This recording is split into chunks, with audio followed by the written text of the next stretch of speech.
Welcome, everybody, to another fabulous week of Wednesday night shooting. I am Tonya Rodgers, who finished from cage side seats at the moment, and I'll explain that later. And I'm also here with lovely Andrew M. Swift. Say hello to all the peeps out there. Hi, folks. Okay. WWE. Couple of events go on this weekend, and Saturday we're going to start and we're going to talk about NXT Takeover and Takeover because I can't keep up. This is just so on like naming them interesting things. Yeah, now that's just cities. Okay, well, I guess that'll work.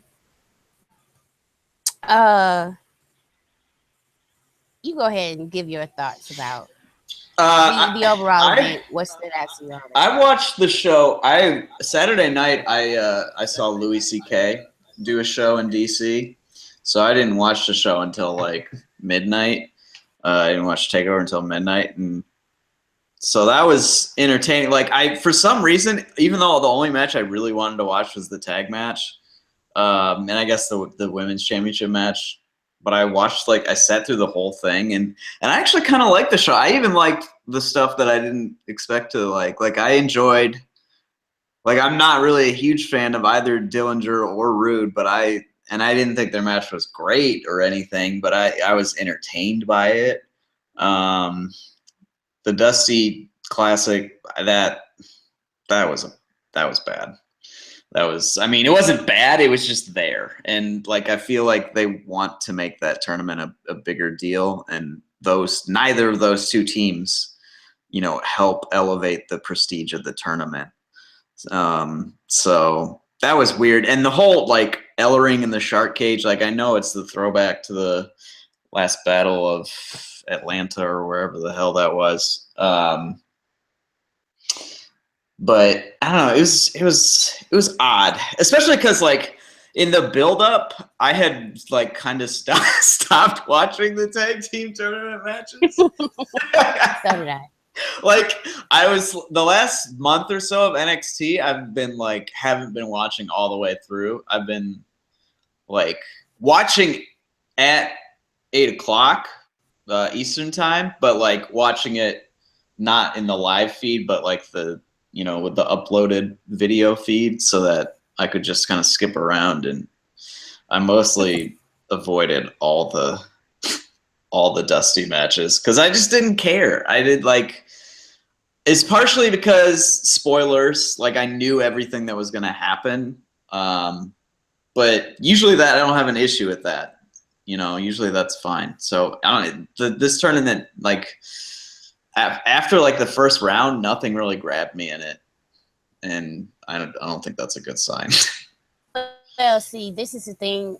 I read some of the spoilers, and it kind of looked like from the jump that Authors of Pain were going to win it, and they do absolutely nothing for me. So I was like, okay, I can just ignore that part of NXT. Right? Yeah. Into that match. Actually, I was on the phone with my sister for like the first hour or so. Mm-hmm. So the tag team 2 out of 3 falls match began. I was like, you know what? I'm going to have to talk to you tomorrow. So that's when the show started for me, which is amazing. Which you didn't really miss a whole lot, not going. Not paying attention. Not paying to the first hour. But yeah, that tag match was... I've watched that match like 4 times. Like, and you know what's funny? When I was like literally like an hour and a half ago when I was thinking about like this show, I actually like wrote some notes down, believe it or not. I was like, oh man, I've watched that match 4 times in like a week and a half. And like I just thought that to myself. And then like a minute later, I was like, wait, that was like 5 days ago, wasn't it? Yeah. So it doesn't, there's been so much like graps in the meantime that it's so far like back. You know? Like I can't even remember anything that happened on Raw. I can, but I'll remind you. We'll get to that. Talk about that match. The Revival versus DIY. They have such great chemistry. Like parts were when he had the tag team title and Johnny Wrestling kicked it. Yeah. Behind the rep, and I thought like it was over then. All the false finishes. The best part was the finish. Like I was holding my breath for like the last 5 minutes of that match. Yeah. I was like, it was such a great manipulation of like emotions that last 5 minutes, and then to have them both submissions holding on to each other, like yeah. And then they were like fucking, and they both tap. Yeah. You couldn't really have a better tag team match. I don't think. You really can't. That's the best tag team match I've seen in my life. I don't think it's. Well, okay. I take that back. I did see that All Japan women's match back from '94. That was really good. The Hokuto match. So, but this was the best. This was right up there. Like this was so good. I tell you what, and like. I didn't actually, coming out of the show, I like looked at Twitter, and so I saw that Joe had won, and I was like, well, that's weird, you know? And I think I had seen that like Asuka had retained, but I didn't know the result of the tag. I like immediately stopped looking at my phone because I didn't want to know the result of the tag team match. Even though I like knew like DIY was probably winning, you know, like I was pretty certain. I didn't want to be sure of it, you know? So like, all those false finishes at the end, like the bit where the Revival were gonna do their DIY's tandem finisher, the knee super kick combo, and then he ducks and dash super kicks Dawson, and then Ciampa rolls into the ring and they do the shatter machine. I was like, oh, I lost my shit. I also started drinking when I got home, so I was losing my shit at like 1 a.m. watching that tag match hours after it finished. But like I thought that was the finish for sure, even though I knew Dawson was laying in the ring, and then he just broke it up by like not even half a second. I was like, oh my god! I was like, this match is lit. Everything about it was just wonderful. The Revival. I was thinking about this. The Revival. I'm gonna make a comparison here. Let's see if you can figure out who I'm talking about. The Revival are the best opponents of Enzo and Cass, American Alpha, and DIY. They're the common thread in those really great feuds. Like I liked the London match with Enzo and Cass. It was nowhere near like any of the Alpha matches or any of the DIY matches. It was still a pretty fun tag match. And they totally had the crowd bite on the false fall at the end. But yeah, so they have elevated like every feud they've been in and been the best opponent. And I just kept thinking, and I was thinking, and I was like, these really great heels have best matches with all of their opponents. And it reminded me of a certain somebody who happens to get the best matches out of all of her opponents. So. Oh, you're talking about Charlotte, right?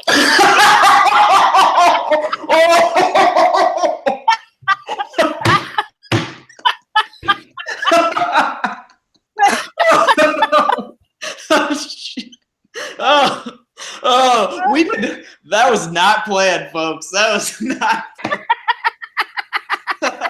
Holy shit! Oh man! Woo! We happen to be talking about that's standing next to my emperor in my photo. Yeah, I am having to talk about that lady. But yeah, oh, Charlotte. Oh shit!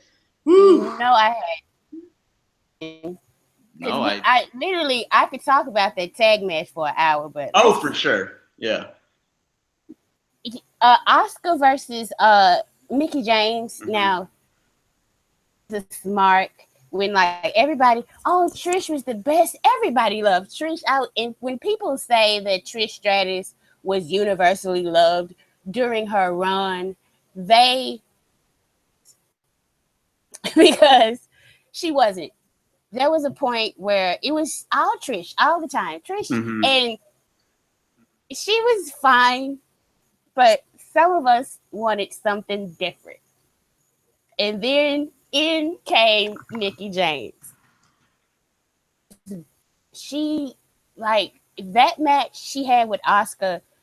Like seriously, I've seen periods of her where she might be going through issues, especially in WWE, where they piggy James and they make her get breast implants. Mm-hmm. She looks better than she has. Like there was no difference from like the Mickey that went against. Even be better now because it's less about moves and awing the crowd. And that match, it was so much psychology. I was gagging on it.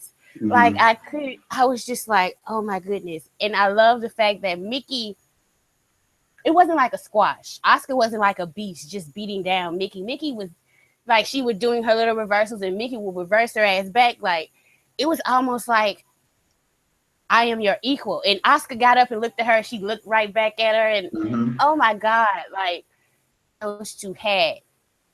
They were barely talking. There was hardly any banter. It was just body language and looks.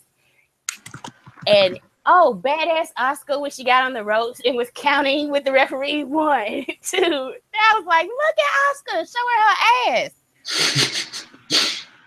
The only complaint is that I kind of felt like the match ended abruptly. Yeah. Like, I thought there was a little bit more that I felt like it was nearing the end, but they usually have like a big, like Oscar kicks the shit out of somebody. Right. They pass out, but they had Mickey do the tap. I can understand why that was the finish, because obviously they had to give time to all the fake violinists. Oh, God.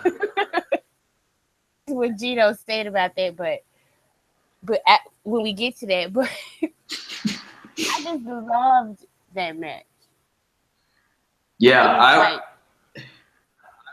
Mick on the main roster on Raw and beat Charlotte. Bring back all the part-timers running everything on Raw. Goldberg Universal Champion and Mickey James. That's first of all, that's happening. Goldberg is going to be champion. Let's all admit this. Yeah. He will. I was mostly out of wrestling from like 1998, 99 to like basically late 2014. But there was like a 6-8 month period in like 2005, 2006, after Eddie Guerrero died, that I was like briefly back into it. And I feel like I caught some of the single white female feud with Mickey James and Trish Stratus, but I didn't really know what I was watching. I didn't really have context for it. And I wasn't like a hardcore fan, so I didn't really, look into it all that much. But I was always like impressed. She always impressed me back in, the mid-aughts. And so I was happy to see her come back and show that she's totally still has it. And like, she absolutely, like, if she wanted to, and like, they should be giving her a spot on Raw for sure, because they need bodies. Like, they need people who can work, and especially people who can talk. Although, you know what? Here's the thing. Here's the way more than the body. Yeah, I know. Here's the thing, though. Since she's like a veteran coming back, they might actually let her have input on what she says. So, like, that might actually work really well. Although, for some reason, they just won't do it for people currently in the division.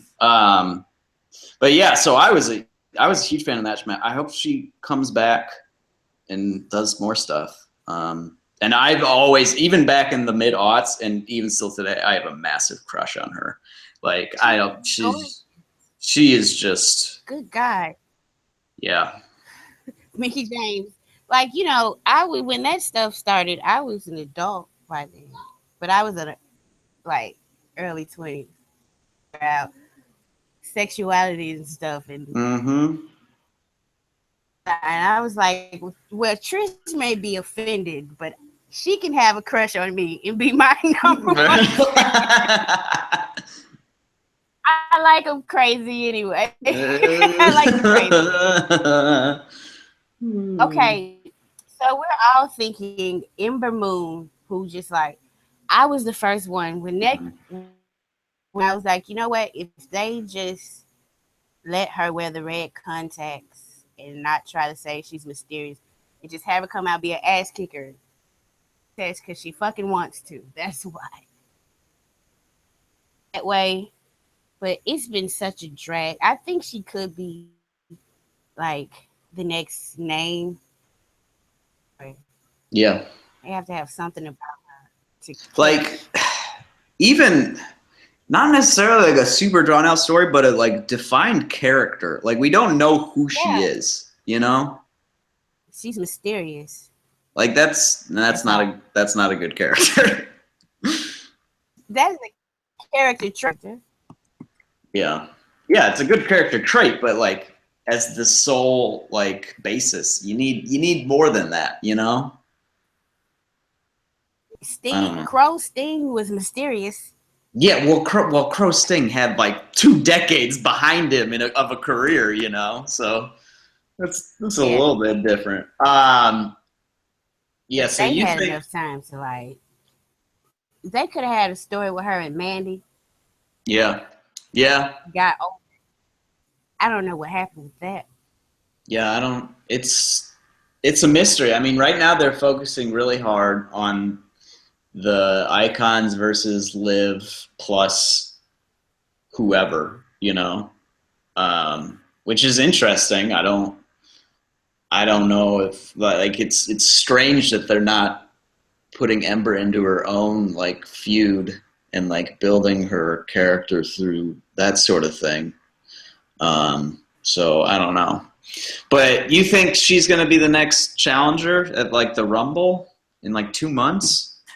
Or who do you think is going to be? I think they'll drag it out till Mania. You think it'll be until Mania? Who's going to be the challenger in January? For Asuka. Yeah, for Asuka. They could keep Mickey in NXT. Yeah, they could do another match. Yes, they definitely could, and I wouldn't be mad at it. But I would also want them to do other women to build them up. Like Nia Jax got legitimately built up while Bayley was having her story. So when they met in London, those colliding. And it just seems like I need a reason to want to see Asuka fight each other. Yeah. Yeah, you need something to draw you in. Like the match itself would be like, oh, there's a lot of fun offense, but like you need a bigger hook than that. And they did kind of tease like, and like the rumor was like Asuka heel turn maybe, there was the speculation about that. And they did do the thing at the end of the match where she didn't shake Mickey's hand, like she just raised the belt in her face. So maybe there's like slow playing that a little bit, and they'll have another match in where is it? San Antonio? Yeah, in January.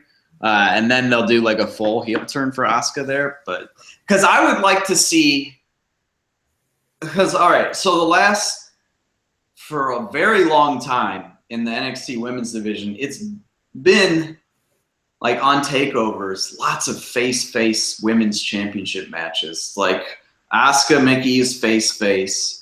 Asuka Bayley is face. Asuka Nia is obviously face heel, but Asuka Bayley is face. You know, so I would like to get a feud where it's like a really strong like face character versus a really strong heel character, and I don't think you can really make a really strong face character out of Asuka, especially because the language barrier like makes it hard to really gets a character over with a crowd. You know, like you can be into her and like be like, oh yeah, she's cool, I want to see her matches, but like you're not like living or dying with her. You know what I mean? Yeah. So I think they kind of have to turn her heel. They talk for her, even if they turn her heel. The aversion to managers. Yeah. When, like, the top acts in the company, even New Day has a fucking manager. Yeah. The top acts in the company, except for like AJ Styles, the people who are getting most of the heat have managers. Certain guys who can't fucking talk, but are pretty good otherwise. Managers, whether they're face or heel, and then there's people out there that can talk, like the dude Stokely. Oh, Stokely Hathaway, yeah. He is my heart. Because he's just like, he's everything that I would probably be if I were a heel manager. Like everything. Like seriously, except the female version. And I was like, I love him. I saw one video. He needs to be in the WWE getting people over. It's ridiculous that he's not. Yeah. It is. Bad. But yeah, let's get to the main event, which, boy, Shinsuke falling down my list. Listen, okay, I love me some Nakamura, but boy, you got to sell your legs. And if all like, see, here's the issue I have anyway. If Joe's going after Nakamura's legs and that's his main line of offense, then don't go after his leg. Yeah, don't book it that way. Exactly. I don't know whose idea it was to do that. Because that threw, like when Joe, but that shit threw me off. I was already thrown off with like, and yes, Gino, I know I'm watching fake fighting. But if the fake fight looks shitty, I'm going to say this is a shitty looking fake fight. Don't we always say it? Yeah, so, yeah. I was in a music class. I've played musical instruments. If you can pantomime, like air guitar, air violin, cared if they weren't playing, if they were all moving the same. Yeah, you're playing the same instrument. Why is one person going frantic and the other one's just playing it slow? I'm like, did y'all rehearse at all? Who is this? And then Honey Child, the only one who should have been out there was Honey Girl that was in the ring with the red hair that was just, she was jamming. I'll give her props, but everybody else, they get an F. Effort. That ruined Nakamura's interest for me. It did. What should have been like, I know people are like, oh, but Joe and blah, blah, blah. I love Samoa Joe. I think he wasn't, like, they keep booking him as a heel. Guys who are smaller than him, but then they have these smaller guys stand toe-to-toe with him and kick his ass. Taylor. So, like, he talks. He's great. Everybody says that. Then the matches, I'm like, yeah. But what the one match that everybody liked Samoa Joe was the one where Joe was bleeding and pushing people out the way. Yeah. Because, you know, it was Samoa Joe. And in a match, the last real time I saw it was when he faced Baron Corbin, actually. He looked like a shit kicker. He hasn't been against Nakamura. Not against Finn. I'll give him a little bit more for Nakamura. This man has never won it. The last person he beat at TakeOver was Baron Corbin. So I was glad he won. I was. And I was like, there. I don't know who they're gonna go back to, or if they're just gonna trade. It's like about the men's main event scene, but it's like, where is it going? You know what I'm saying? Yeah. It's a very good question. And like, that's the issue everyone has been raising lately. Like, NXT hasn't been building stuff, but which is not entirely true. Like, they've been slow to build stuff with the women, but they are at least starting to do that, like, definitively. Tag division has been great for a very long time now with, Revival, DIY, Alpha, all that jazz. That stuff's been awesome. But the men's division has been pretty boring, in all honesty, since like Kevin Owens left. None of Finn's matches or feuds really got over huge with me, other than his last match with Nakamura when he worked heel. And oh my Joe's God, that was great. That was fun, yeah. And Joe's stuff has been like, he's a great talker and really great character. He can really pitch the story well and get it across. But then the match happens and it just sort of fizzles. And it's like maybe they just need to stop having the men automatically main event. Like, like have the tags main event, have the women main event. Like, whoever is the high, that's what it always should have been with NXT. Yeah. Break from generation. But Triple H isn't a millennial like us. So right. He doesn't really. Yep. Like, he's trying, but he doesn't really get it. If you're trying to appeal to us, we want the storyline to main event. That's what we care. The one that everybody's hyped to see, the one that everybody cares about. That's the story we feel should go on last. Mm-hmm. Anything else you want to say about the show before we move on to the real roster? The real roster. I enjoyed the show quite a bit. Even like the main was kind of underwhelming. I'd be like 3.25 or whatever, maybe 3.5 for it. But like the tag match was awesome. I really liked the women's match. So I don't know. It was weird because takeovers are so elevated by how hyped the crowd is. Like always, like there's never really been a takeover that just fell flat because of a crowd.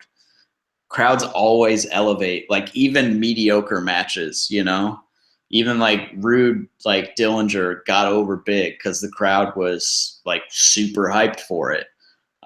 So, it makes a huge difference when the promotion is a babyface to its fan base. And it really lifts, a rising tide lifts all boats. So and let's segue. That's perfect to segue. right? Yeah. It is. Because here's I don't know. I'm purely confident that a lot of us, and I don't include myself in this one particularly, are being worked with Raw and SmackDown. And I realized it last week. Brands interacted with each other on their respective shows. Shit, Raw is the heel brand and SmackDown is the babyface. Doesn't matter who's wrestling for them. When it's Raw versus SmackDown, heel brand, everybody hates Raw. SmackDown, everybody loves SmackDown. And that was what happened in the pay-per-view. Now, it was kind of weird. I went with people all during the match who they like, because Bayley got booed. I'm just talking about overall about the whole theme of the show. But we'll get into the individual matches. But for the most part, if a person was a heel, they got booed. The thing with Cesaro and Sheamus shows that they will still individuals over brand. But if it's like certain people, and Raw is a heel show, is because of Roman Reigns. And if you are listening and you're a Roman Reigns fan and you say, no, that's not true, Well, I suggest that you go back and watch as soon as Seth Rollins gets eliminated from the men's. That is when the crowd, that is the first time the entire night the crowd starts cheering for SmackDown to win the match. So,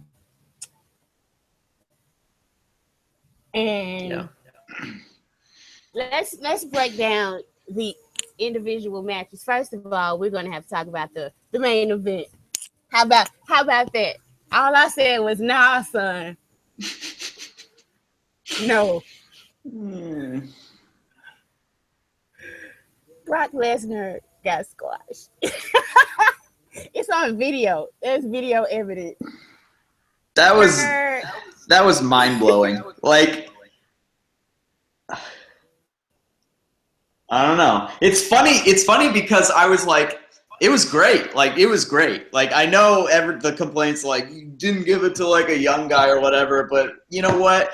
The fact that they basically just like ripped the Band-Aid off with Brock, they were just like, fuck it. You know, like I was like, I'm fine. I'm fine with that. Then Goldberg's huge, so you can put like a big heel over him. You can put a big Roman Reigns heel over him, which would be fire, you know? But they're not going to do that. But I was just like seriously looking at Goldberg and like ripping him straight and saying, I'm everything that you're supposed to be. Yeah. Like shit. I know. It'd be lit. It'd be so lit. But it was just bizarre because it was just like, all right, shoves him down. I was just like, okay, whatever. So I was like, oh, great. They're going to like 50-50 this for like 15 minutes. Like that was the thought in my head. I was like, this is going to go forever and it's going to suck, especially because it was so early, you know? Like, and they had said this is a 4-hour show and there was still like 40 minutes left. So I was like, well, okay, like this, I don't know how they're going to drag this shit out. I was like, who the fuck's showing up in this match? Is The Rock coming in, you know? Like, I don't know. So then the spear hit, and I was like, okay, all right. And then he hits another one, and I'm like, all right. And then he gets him up in the jackhammer, and I'm like, as soon as he lifted him in the jackhammer, I was like, he's pinning him. I was like, he's fucking pinning him right here. Yeah. If it was one spear and a jackhammer, I would have been like, but 2 spears and a jackhammer, I was like, he's finna fucking pin him. And then they did, and it was just like, all right. Nah, son. Nah, son. Okay, you know? It's not happening. That was great. See, WWE will give you the moments, won't they? They'll give you the moments. Yeah, exactly. And now, like, the whole thing of, like, Goldberg's coming for the Rumble, and now they're talking about Brock's going to be in the Rumble, and they're probably going to eliminate each other, and then have a match at Mania. It's like, no, Goldberg's 2-0 up, and he just won in an all-time squash. Why would they have another match? Nobody wants to root. Nobody wants to root for Brock to like win. You know. I don't. It's just. It seems so silly. Like you've done something fresh, and then you're just like, all right, we gotta ruin that. Keep basically. On churning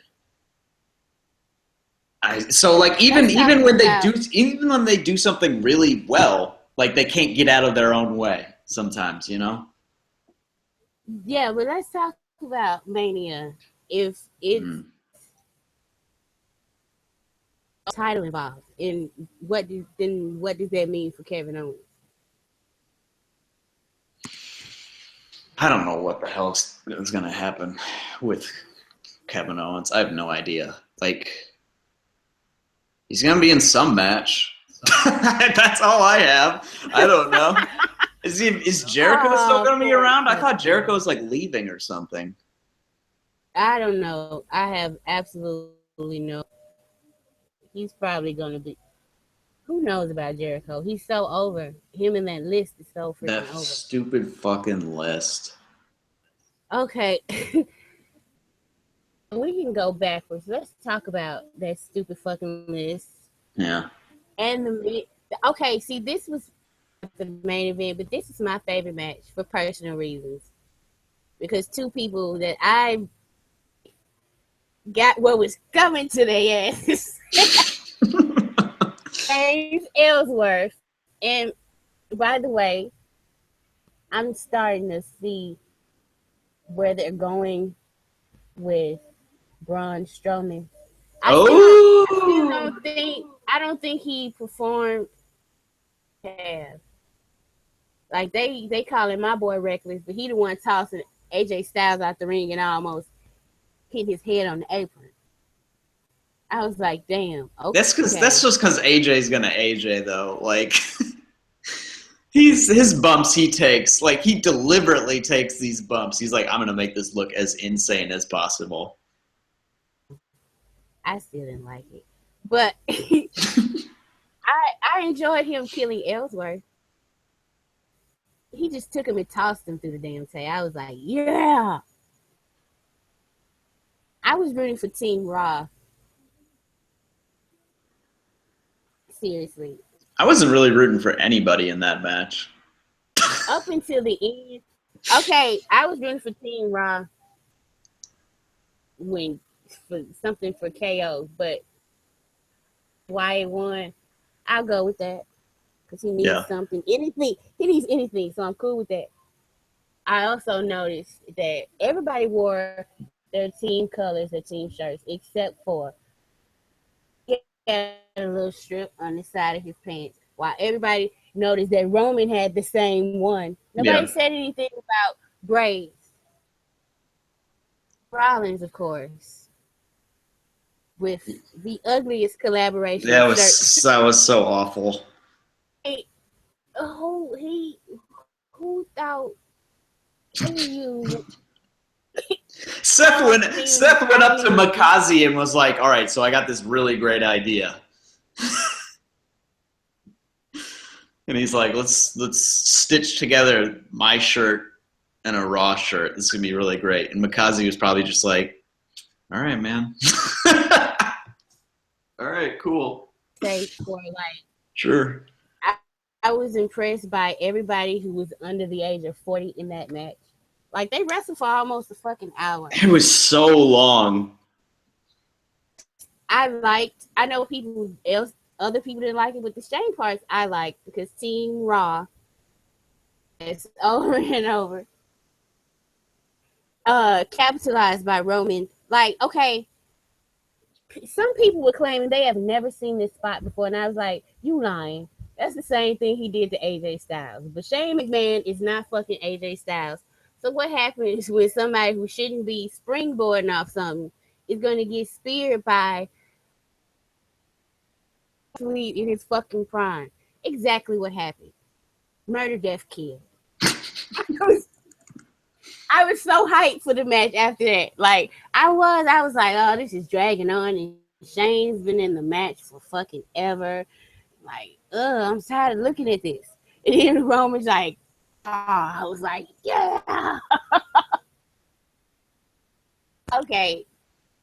So let's go and get into this Shield stuff, because you said we're going to have to talk about it. So I'm ready to hear.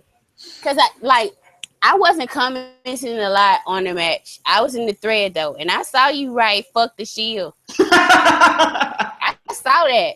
And I just want to say why. What did they do to you as a unit? We enjoyed the Shield, most of us that watched. I will never stop defending those three guys together. I'm sorry. And every time they do something like this, I'm going to be hype as a motherfucker for it. And it wasn't like Ambrose was just coming out there for the hell of it. He had a reason. And he was like, shit, that's his brothers anyway. They're down. Like AJ, he didn't help them beat up anyone but AJ Styles. I know it's not a real reunion. It's never going to be a real reunion. You notice they didn't do the fist and none of that. They just did a triple powerbomb and right. What do you got against this, Andrew? Well, okay. I mean, I wasn't watching during their run, so I don't have like a really strong. I don't have the memories of a strong positive association. Network. Yeah, I don't. Network. I'm too busy watching. I'm too busy going back and watching every tag team match the Revival has ever had. That's a shoot. But yeah, so I don't have that history with them, and so all I've seen is like their various struggles and failures to whatever degrees that all have had as singles competitors. And I said I wasn't rooting for anybody, but I was definitely rooting for SmackDown. I definitely remember now that I was totally rooting for SmackDown because I just felt very partisan. You know, I'm the SmackDown reviewer. I felt like I needed to root for my Blue Boys. And I just don't like Ross. So it makes sense. So when Dean came back out, I was... And you know my feelings about Dean, like I have complicated feelings about Dean Ambrose, which we'll talk about later when we get to Smack with last night's stuff. So in other words, you don't really know the Shield. I know. No, you're saying fuck these three guys that have collectively failed. Yes. All three of them together. So you should just say fuck Roman, Dean, and Seth. Don't say fuck the Shield. Legitimately, and I've seen so many factions. One of the best factions, period, in the history of wrestling, and they were broken up too soon. Way too soon. Saw people lying because I went back and watched. They were like, the crowd was dead as fuck for it. No, they were not. As soon as Dean came out, they were like, oh shit, they finna do it. Then when security was pulling them back, when Roman and Seth, go back and watch. The crowd, everybody started standing up when Roman and Seth attacked that security. They went ape shit. They were like, yes, yes, yes, yes, yes. Still shit. And then after that was over, it was back to, oh, okay, we want SmackDown. And it's greatest RKO ever. I think it was better than. Oh, that was great. That was because he was about to do a frog. It was a frog splash into an RKO. Yeah. So, and he got him like kind of high up too. Yes, Randy came in like precision, wham! It slid right back out like a snake. I loved Randy all night. That was beautiful. Yeah, that was really good. I don't know. I don't know. I'm a pretty big AJ fan right now, so I was annoyed because there was just a lot of stuff going into that when I was like, fuck the Shield, man. There was like wine in it. I was been drinking wine, so you know that contributed. Vince understands how much people hate Roman Reigns because he booked him in the final stretch, 2-on-1 situation. And they were cheering for the two. They were cheering for them. Yeah. Let's go SmackDown. Right. Like he came out there. He did not. I was so proud of him. He didn't even have on his red vest. Yeah. I was like, he said, fuck that. I'm on Team Roman. Team Roman. Team Braun and Team Roman. Braun Roman. Universal Championship match. Main event of SummerSlam, right? Let's do it. They said that's the rumor for WrestleMania. For Mania, yeah. I don't know how you get to that at Mania. Like, is it going to be is that for the title or not at all? Title. Oh, for the U.S. title. Okay. Interesting. Yeah. Like, oh my God, I can't wait. Like, if Roman don't, this one WrestleMania event. Just fuck. Seriously, I might boycott it. Like, the rest of WrestleMania would have to be so fucking lit. Unless I'm not gonna watch the match. I don't care because it's like on principle. Everybody should get up and walk out the fucking arena. Like, seriously. And this is me, somebody who loves him. Enough is enough. Okay, let's talk about the women. Because I know you felt some type of way about this match. I actually thought everybody performed well. I enjoyed it. Ed Jax was the star of the match, followed by Alexa Bliss. And then the ending stretch with Becky and Bayley was fun. The star was Charlotte. It's all. There were 10 women out there. The only one who stood tall was the Wyatt family was a group, a collection at the end of their match. It was a whole group of people stood tall at the men's match. The only person doesn't count. They made a joke out of her at this point. Only woman that stood tall after all of those women were out there performing was one woman. That's the problem that the Raw women's division had. No matter what's happening, all the storylines is going to be one woman. That was the only problem I had with it. She could have attacked her the next day or something. Like, fuck, let Bayley. Bayley finally fucking won something. She earned that. But I know it builds heat. As if Charlotte needs any more fucking heat. Okay, you go ahead, Aaron. So the like I immediately like in the match I was really annoyed how they not took Sasha out. Like that's just like really bringing my spirits down for real. But I don't even want to talk about that. They booked it like it would have been so easy to give Bayley real shine in that match, like make her look really good, like a really big star, and then still have Charlotte do her shitty stuff and not actually like survive. Like it would have been very easy to do a scenario where it's like 3-2, Charlotte and Bayley left. Charlotte, Becky knocks out Charlotte, so it's 3-1, okay? And then they can just have Charlotte laying around ringside or some shit, or they can knock her out way early in the match, and then like after Bayley wins, she can come down to like clap her and celebrate and then attack her. But they engineered a scenario where Bayley was booed, not big time, but got boos, which is just unbelievably stupid. And they did it just so they could work the Charlotte angle. Like they just were like, all right, well, we need Charlotte to be there to have this beatdown because it's all about Charlotte. Even if they wanted to do that, there are other ways. There are other ways to get to that point that make other people also look good. They had Bayley in the match. Bayley didn't get in the match. Bayley didn't get in the match until the last finishing stretch. She was in it for like 2 seconds earlier when she tagged in, and then Charlotte tagged in immediately. That was it, other than the last final stretch.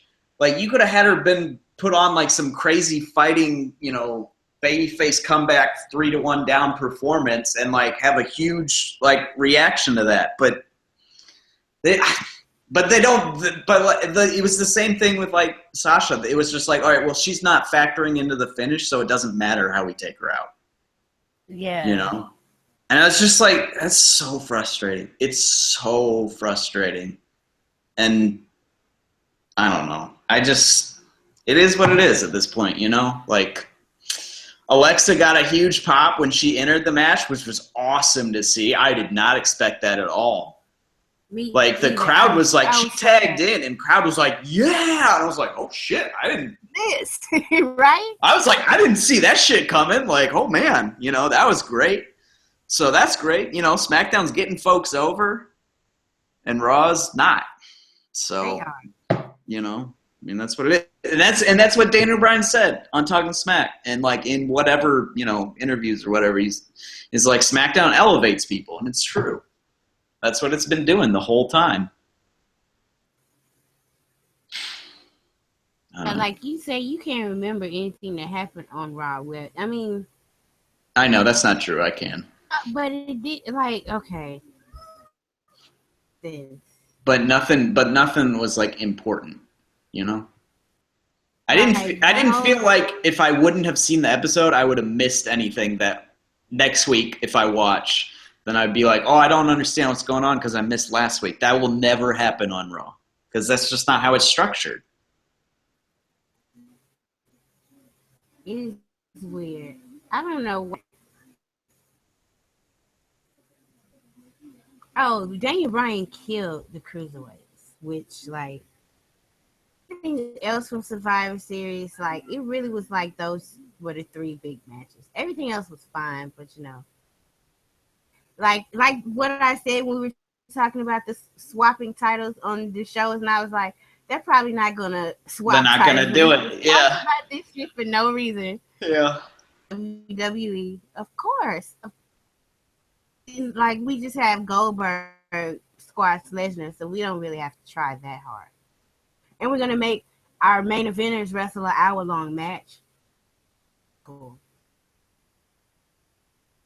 It was a very weird card. Like on Sunday, like the betting odds, like I had been following them for like since like Friday night, and they like hadn't moved at all. And then all of a sudden on Sunday at like, I don't know, 3 o'clock, 3:30, 4 o'clock or so, they moved real fast, and like everything switched. Like everything before was like people's speculation, and then the smart money came in, which was like the exact opposite. So like Lesnar was a huge favorite, and then like 10 minutes later, Goldberg was like a minus 900 favorite, and it was just like, holy shit.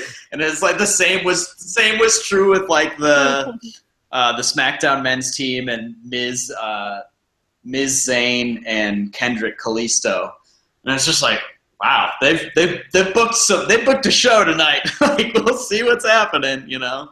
So I mean, like I was cranky for a lot of the show, and like I'm still annoyed at a lot of it, but like I still liked it because it was like ridiculous pro wrestling for a lot of it. So I don't know. It's a hard balancing act to like be like, all right, this was bad because because it doesn't make sense, or because the booking is poor or whatever. But then on the other hand, it's like, well, this was fun because pro wrestling is fucking ridiculous, and that was fucking ridiculous, you know. So I don't know. That's the struggle I've been having lately. Yeah, well, it's anything that I have. It's really not a knock on anybody who performed. I thought everybody was just like on their A game on Saturday and Sunday. I will say that. I don't think anybody was just like, just punching in, just even Goldberg and Lesnar. Yeah. Even Lesnar in his squash, he was brilliant in his facial expressions and body language and all that. Sometimes he can look like he don't care. Yeah. So let's just talk about. I mean, there's nothing happened on Raw. What? I mean, the only things this is actually true. The only things I remember from Raw are Jericho and Owens segment, which that got over with me big. I'm not gonna lie, that killed me. Like they were doing the whole breakup thing, and I was like, I don't really care, like I've not been big on this act or whatever. And then when they were just like both said Roman Reigns, I died. I was like, all right, that's pretty good, especially because those two guys knew that would get a massive babyface reaction in Toronto, which it did. So I was just like, oh man, this is like, let's bring back the political hit, because this is like these are two heels who are supposed to be getting over the face, and they're just totally shitting on him. They're just kind of leaning into it, I guess. I don't know. Raw doesn't make any sense. And then there was like the women's stuff, the tag match. I remember that. That's all I remember. Oh, I don't know. Yeah, okay, you say that, but then that reminded me. Like they could politically hit Roman. I don't think at this point he has zero fucks to give. Oh yeah, he doesn't care. He's making that money. He's a face. In choosing the tables, he goes over to the Spanish announce team and is like, I want this table. I don't like these guys. Get up. And I'm like, nobody who's been in wrestling for like a month thinks a face would say that. Right. He carries his belt. Like he knows it bothers people. He's gonna continue to he's not trying to get you. He doesn't. He's like, look, if they give me something I care about, I'll do it. But all this other bullshit, fuck. I'm getting paid. Exactly. The women's segment, yeah, it looks like Sasha is gonna get killed now, and losing Charlotte sometime in the near future. Next week. It's that segment actually got me to like, yeah, my theory of that they're building up Nia is correct then, because those were the two most important people in segment. And I mean, they're not going to turn Nia Jax's face. Oh, okay. That's the match. It's only because Nia like sneezed in front of Vince or some bullshit like that. But like, that's the match. WrestleMania. Really? You think that's the Mania match? I don't think that's. Yep. I think Ronda is going to show up. I think Ronda's going to show up. I don't think she's going to be wrestling this year.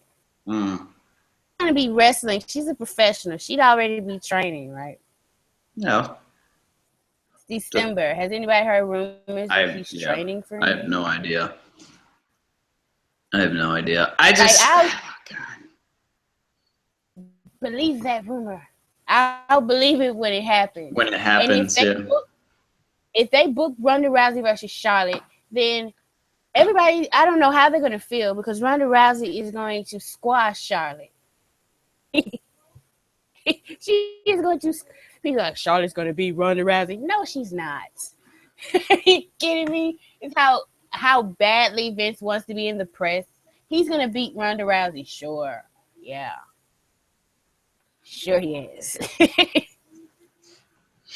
Yeah, all I know about that match is that it will take all the attention in the division away from if they even do a Sasha Bailey feud. So I'm not looking forward to it at all. I don't think Sasha Bailey is on the plan. I don't think it is. I don't think it is either. And because here's the question about Sasha versus Bailey. How does that make Charlotte look good? Right. Right? Yeah.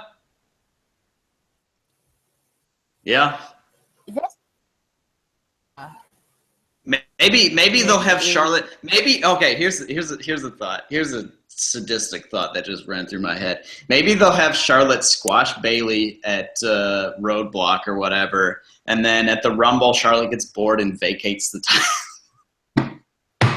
Vacates the title because she's like, no one can fight me, whatever. And then Ronda shows up later in the segment or something at the Rumble. Boom, there you go. That makes Charlotte look good. Be like, here, you two little dorks can fight for the title. Oh, no, the title's involved. No, it's gonna be that title's not going anywhere from Charlotte. Ric Flair, man, who mentioned like, Becky Lynch, it's gonna be her turn soon. This is before the draft. He screamed, and that is, you stupid motherfucker. That's my daughter's division. Yeah. That's when I realized the light bulb went off. I was like, oh, Rick knows something. Definitely knows something we don't know. So it's Charlotte's division until it isn't. That's going to be anytime soon. SmackDown was a great show, though. SmackDown was the land of the crazy people. That was so good, yeah. Say about Ellsworth, and I'll let you... Like, it's his performance. I don't really dig him personally.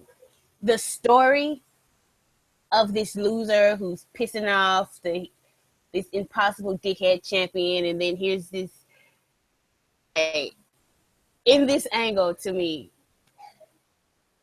in such a way like his ham it's not over the top, but it's like more like laid back, reserved, kind of wacky, and it's hilarious to me.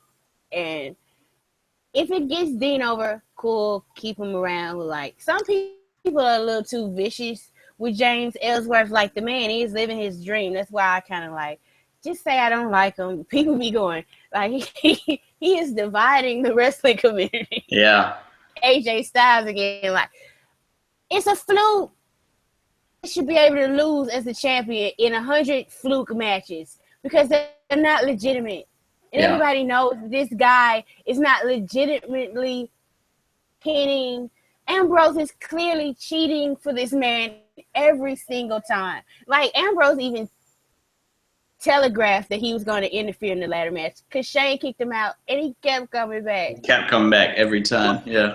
When he showed up in that mountain, that was great. That was great. Like, the whole night, it was like, he was doing his whole, like, Wacky Dean stuff, you know? And so I was just like, oh, God damn it, Wacky Dean's here again. And then he came in, he walked in, and I was like, I couldn't tell. I was like, is he doing a Mountie cosplay? And then I was like, oh my God, he really is. So that got over with me huge. Like, I saw somebody like in the recap comments who was like, man, I thought Andrew was going to go in. I thought Swift was going to go in on Dean for being wacky or whatever. And I was like, I was thinking about it. Let me tell you, until he cosplayed as the Mountie and said the Mountie always gets his man. Like, that killed me, because the whole time I was just thinking about that match with the Big Boss Man, you know, like that's a memory from my childhood, you know, so that brought a big smile on my face. I loved it. That was great. I thought that was great. And it honestly, it got over like Dean so much with me. So maybe he just needs to cosplay as old wrestlers, and that will end any criticisms I have of him apparently. I don't know. Like, next week, I wouldn't mind if he came dressed like the Big Boss Man. Right? Not just like switch it up, yeah. Not Attitude Era Big Boss Man, but like old school with the actual police uniform. Oh yeah, for sure, with the nightstick and everything. Yeah, the blue. Yeah, that'd be dope. I appreciate his performance, but like, I've liked, especially like the last time Dean was trying to be nice to Ellsworth, and he was like, this is his last chance to get a title shot. And he was trying to be nice, but he also was like fed up with him. Mm-hmm. I was like, he's sneakily becoming my favorite of the three again. He is like the favorite person to watch. Like, I can't wait. Gonna do next. Here's a secret I'm gonna tell you. That's true with me too. You heard it here, folks. Dean Ambrose is my favorite member of the Shield trio.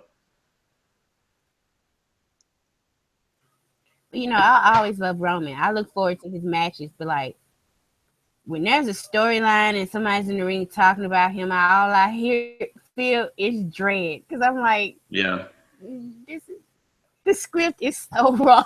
It's so bad. It's so shitty. So wrong. It's shitty, and it's not him. Like, at the most, he should be friend to the guy. You know what I'm saying? Mm-hmm. Like, if he's a face, be cool, but he has to be the friend, the top guy. Yeah. Not have the attitude like John Cena. That's like, he's an asshole. He's way more of an asshole than like, and he's terrible at faking it. So I don't know. So is Seth Rollins. Oh my goodness. Yeah. Seth legitimately in real life seems like a dweeb, and he seems like a guy, like, if I went to high school with him, he would be the guy that would be talking shit. I don't know this move or that move, and then I'd have him like tapping out in the playground. But he was like, I knew those guys. Yeah. And he was like, oh, I'm sorry. Like, yeah. Think I can't make you tap out? Man, now that you said that, now I'm just imagining the entire roster in like middle school, and I'm like trying to envision it. It's actually quite entertaining, I'll tell you. I told you that, like, for people, I am a writer, and I sometimes do fantasy things. I actually wrote a story about the Shield in high school. Oh boy.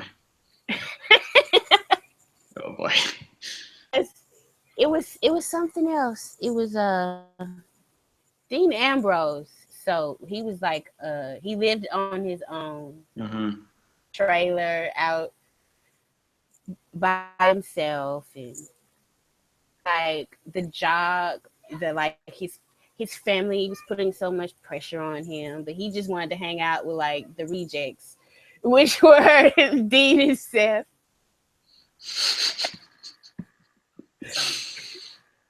Like the star football player and like skater kid. I had CM Punk in the book running like type coat. It was funny. Like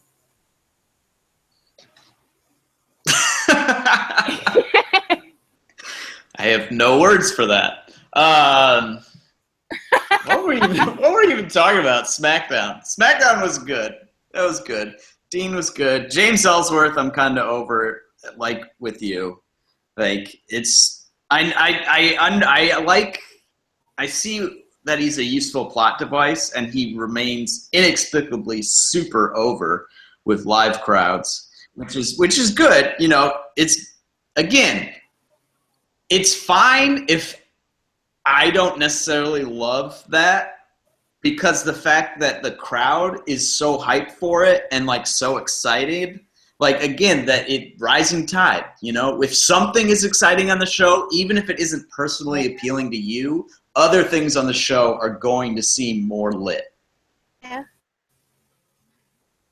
I think it's about time for him to be out of the main event, but I wouldn't be like, no, like, you know, he signed a contract, and I was like, legitimately, I was like, oh, that's cool. Like, I kind of knew it was gonna happen, but if he's like somewhere else on the show or doing this thing over here, now if that some bitch challenges for like, they gave him a championship opportunity, they didn't say championship opportunity. In the opening promo, I don't think so. And I was thinking, what if they want to put him against the Miz? Now, see, that we can't do that. We can't be having that because they'll fuck around. No, he definitely said WWE World Championship opportunity. He definitely said that. WWE will throw a loop because I was thinking, do not put a title on Ellsworth, please. Yeah, don't do that. Yeah, what people are speculating, and what I hope is the case, is that AJ just like murders him in the title match, just incessantly finds a way to like take Dean out, and then just like he ganks Dean backstage beforehand and like incapacitates him so he can't make a run in at all, and then he just wails on Ellsworth for like 10 minutes and just like talks shit the whole time and just looks so like such a big jerk that he is. Like, I think that would be a really good way to like take Ellsworth off the show for a couple of weeks, you know, because like if he's on the show every week, it's gonna get old real fast. Like he's a super limited performer. Like his whole thing is like, look at this guy. He sucks at basically everything, and he looks ridiculous. Yes, that is. You know? His gimmick is what a loser. What a fucking loser! Look at this guy. He's like 31. He's like our age, and he looks like he's like, I don't know, 47, but also 14. It doesn't make any sense, you know.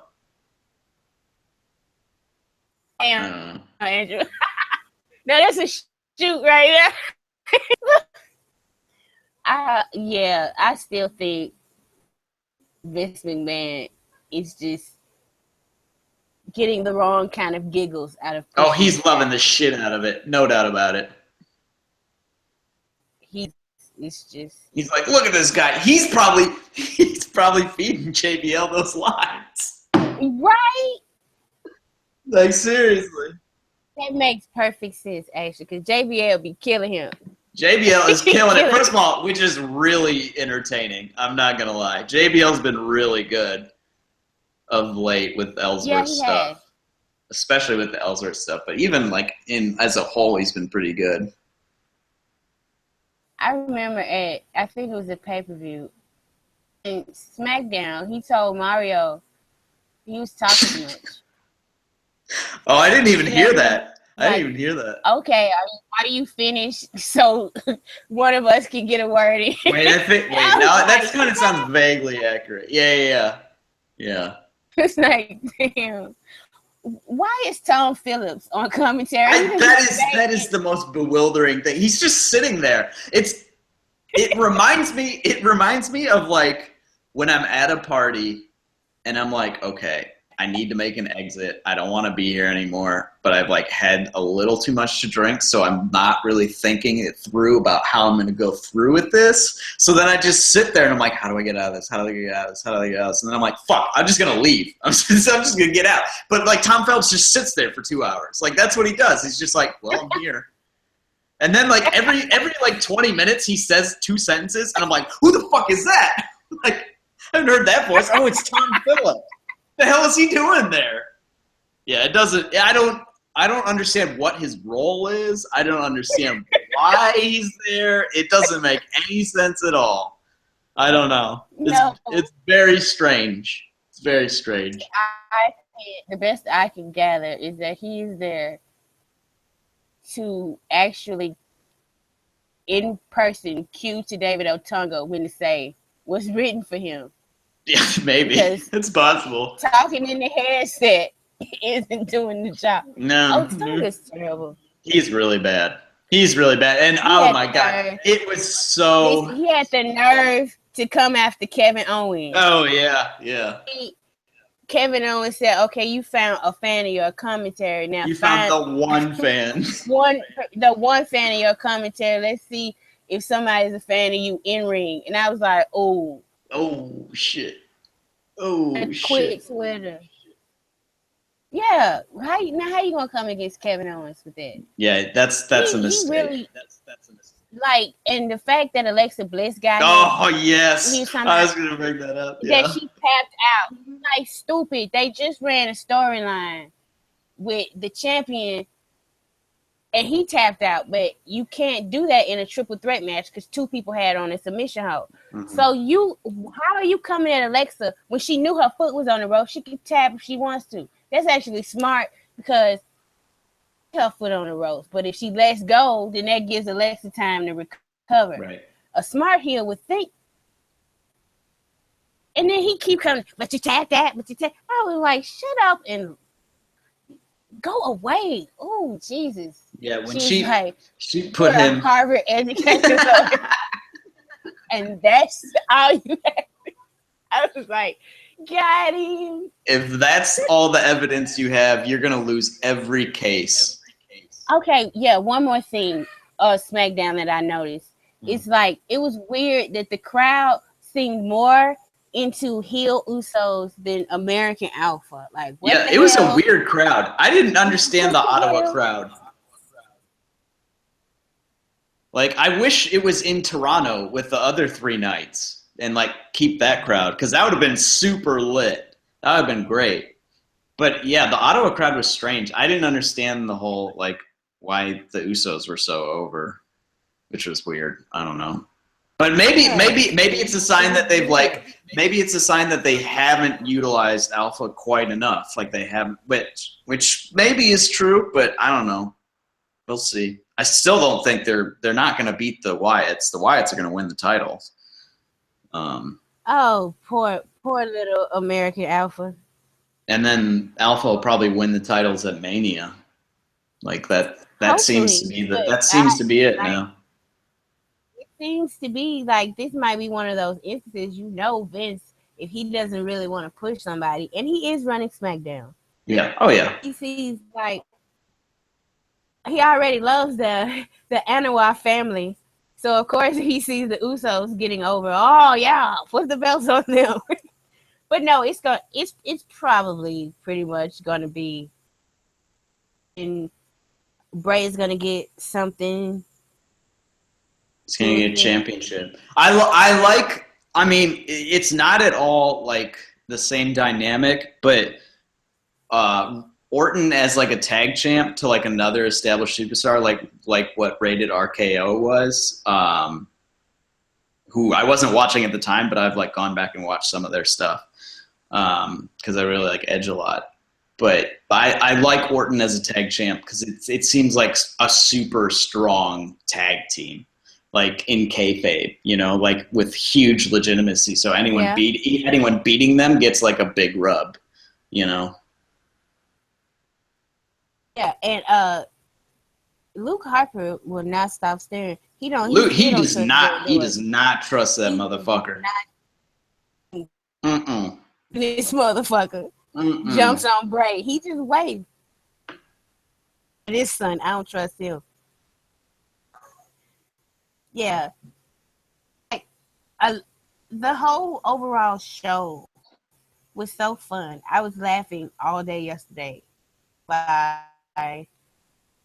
Baron Corbin. Oh, yeah. Like, on Talking Smack, they need to get... See, I don't think he's as over as he possibly could be. Some of these things on TV more. Mostly what he's doing on TV is attacking people. The real heat I feel is him like after Daniel Bryan. And when Daniel Bryan signed that match and he told him he told mom and daddy that he's coming home for good and it's your fault and then walked off, I was like, I love this man. Right? Big banter. Yeah, him telling Daniel Bryan like these little kids doing flips and tricks. I was just like, oh shit! Like they've adapted his anti-indie geek like character from NXT to anti-small dorks, and it's so good. It works really well for him. I hope he gets a push. I hope he gets like a title of some sort in the next year. Because I think he's got a really bright future. I really do. Like I love the strikes. Great striker. We talked about this last week. Strikes are very important. Great finisher. Really good finisher. You can hit it in a bunch of different ways. Good size and good agility. Like did the whole like baseball slide around the post, like on an Irish whip that he does. Like I really like that. I really like that a lot. So I think he's another guy again that SmackDown has elevated, has done like a really good job. Who, before the brand split, he was doing that 50-50 feud with Ziggler for like 3 months and like nobody cared at all. But now it's like when he comes on, I'm like, oh shit, like some shit's gonna go down. This is gonna be fun. So he's another guy that they've done a really good job with. Yeah, I agree. What else from this show? There was a lot. The Miz continues to be. Yesterday was Miz Giving, and it was. Miz Giving.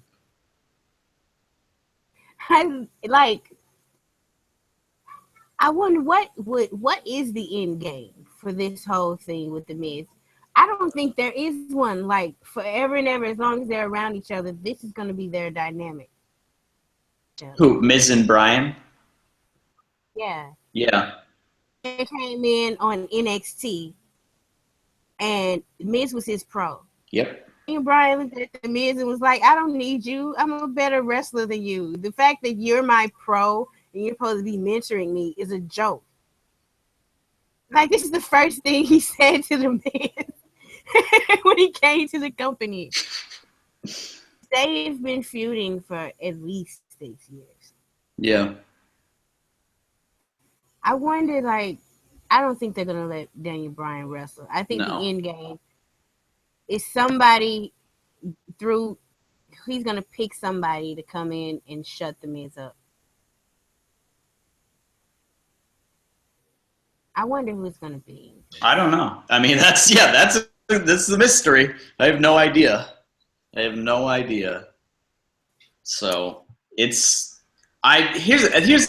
Miz is another guy who like every time he shows up on camera, I'm like, okay, like I'm paying attention, you know? Like there isn't really anyone on Raw other than like Sasha and Bailey, like not because of what they're doing or whatever, but just because I'm such a big mark for the two of them that I'm like, all right, I'm going to stop what I'm doing and like watch this. But like there are like 15 people on SmackDown that's the case with, you know?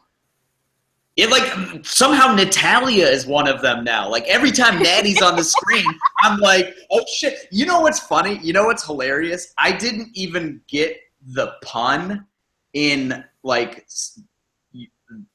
your heart will go on. I didn't get the heart pun, like Neidhart, heart, family. Like I didn't get that until like 2:00 today, and like somebody wrote it in the recap comments, and I was like, oh my God, I cannot believe I did not get that joke. Didn't Becky also not like call out that pun, which seems weird? I felt like she would have done that, but it was too. It was the scene was all for Alexa to just, I can't even, like 2 words into it, like I can't even, and walk off because she's the best. What? No.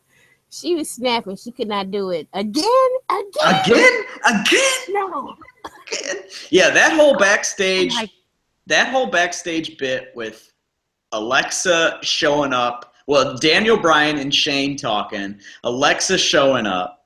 D-Bry splitting, getting the hell out of it. He's like, I don't want to deal with this. He's like, Shane can handle this. And then Shane gets this look on his face like, oh, shit, I don't want to deal with this. Like, Alexa's terrifying. And then Becky shows up, and they, like, banter or whatever. And then I hear the whistle, and I'm like, oh, Natty's here. And then they do that whole bit, and then, like, everybody walks off except Becky, and then Dean shows up with the pizza, and I'm just like, I'm just like, this is all over the place. I'm loving it. And Shane's pissed. Yeah. Shane's so pissed. And then Dean gets sent off, and Becky makes the pizza Natty's arm joke, and Dean off camera heard it, love it, and I was just like, that's an A+ segment. That was so good. It seems like they know Shane was beat up. Yeah. So actually Dean, he's like, he's not gonna do anything to me because he can barely walk right now. I don't even know why he's at work. Right? Dean kept slapping him on the back really hard, and every time Shane was just like, I swear to fucking God, if you do that again. But then Dean just kept doing it. It was great. I enjoyed it. Look at that. Dean Ambrose over with me. How about it? So we're looking forward to TLC. Oh, yes, because we forgot to talk about Nikki and Carmella getting that no DQ match. I'm so excited about. Yeah. Oh, Lord. That should be a lot of fun. TLC should be good. TLC, like the 4 matches that are already on the card are going to be a lot of fun. Like... Yep. Ambrose Styles TLC match is gonna be fun. The Intercontinental ladder match is gonna be great, and I love that it's a ladder match. That seems so perfect for like a feud ender. Because Miz is winning. Let's be clear here. The title is not going back to Ziggler. Miz is absolutely retaining. Especially because it was like, all right, this is like it. This is it. So like they're not gonna do a thing where like Ziggler wins it back, and then Miz has his rematch, you know? Like, I feel like this is the definitive close for this feud. I don't know what's going to happen after that, but... And then the 2 women's matches. Yeah, those 4 matches, like, I'm hyped to see all of them right now. And, well, wait, did we also get Kalisto Corbin, right? I feel like that could be a lot of fun. In the end of days. Onto a chair. Yeah, that would be like a chair. Open though, because they love to do spots like that, and I'm like, where he excels the most. The reason why his matches with Ryback worked so well is because when he takes a move, it's like he's got shot with a gun. Yeah, and he's so little that it's not over the top. Right. Yeah, I'm looking for TLC is gonna be lit. That's gonna be a great show. And we'll get some sort of tech. We'll get Wyatt's versus Slater Rhino, which should be fun. If it gets to that, I really to see them kill Heath. Like, just because he's so over. He's so over, yeah. So over, it's not gonna hurt him. Whatever he does next, he'll be okay. Yeah. Kill Heath and gets the more heat on the Wyatts. Because I think they're setting something big up for them. They could do like an interim feud after like Slater Rhino lose the belts. They could do like a Slater Miz feud. I feel like that could be a lot of fun. Are you looking forward to like from Raw whatsoever? No, I'm just waiting. I'm gonna probably watch next Monday for like the women's championship match and just be annoyed the whole time because I know Charlotte is winning in her hometown as the heel, almost certainly clean too, probably. Like, it's like, I understand that, you know, the end game here is Sasha is going to turn heel, which makes sense. She is far better as a heel. There's no doubt about it. She's one of the best heels on the planet. But she's over as a face. Like, the crowd's been into her the whole time and wanted to cheer her and wanted to get behind her, and they just never gave her a run. Like, never at all. And so it's just frustrating because now it's like I don't want to boo her. Yeah, I don't even want to boo her against Bayley. Like, I don't, you know? Now it's like there's some dumb, like, shoot thoughts that are coming in here. Like, well, Vince won't push, like, again, a little person. How about it? The little multiracial woman. But, you know, I'm not going to go down that road. I don't know. It's just been very frustrating. Yeah, if people that has nothing to do with it. Like, Cat Williams has a joke about Obama, and it kind of goes with WWE and their champions, presidents with champions. Give me the book for the presidents. White. Give me the book with all the WWE women's champions. White. Oh, there's an Asian there. White. Yeah, you know what I'm saying? Yeah. It doesn't exist. It's disingenuous. And I quite frankly get sick and tired of like old black Southerners. If you want to know if something is racist, I don't care what race is involved. Go ask an old black Southerner, is it racist? They be like, yep. They will be able to tell, yeah. Yep. But, you know, that's neither here nor there. Yeah. Book form, it gets better. You have any more thoughts to wrap up the week? Anything left out? I was thinking about, since it's the night before Thanksgiving, I was thinking about the night before Thanksgiving last year. It was an NXT episode, and it was the Bayley versus Ava Marie championship match.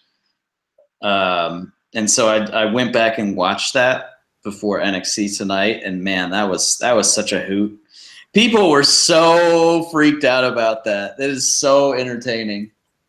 So yeah, they were. If you haven't watched that match, if you folks haven't watched that match in a while, you should put that on because that was a lot of fun.